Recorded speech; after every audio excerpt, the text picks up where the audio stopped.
नमस्ते प्रणाम, मैं हूँ आप सबकी गायिका खुशबू शर्मा और आज हम हैं मंतोष जी के स्टूडियो में और इनका बहुत ही प्यारा गाना आज रिकॉर्डिंग हुआ है। जो गाना का टाइटल है हम त डरीले सिर्फ लोहरान से, भगवान से और दूजे लोहरान से।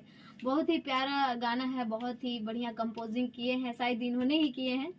और ये गाना मंतोष मनमीत ऑफिशियल से आएगा, कल या परसों जरूर आ जाएगा। आप लोग जरूर देखिएगा उस गाना को और चैनल को सब्सक्राइब जरूर कीजिएगा मंतोष मनमीत ऑफिशियल को।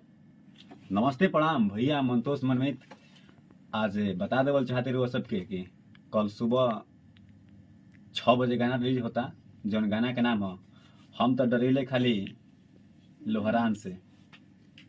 और बहुत ही बढ़िया गाना बाटे और बहुत ही अच्छा गायिका गईली बड़ी, जौन की बहुत ही अच्छा आवाज़ बाटे। और आप लोग के बीच में कल सुबह देखे मिली 7 बजे और लोग सब टीचर सुनाते हैं।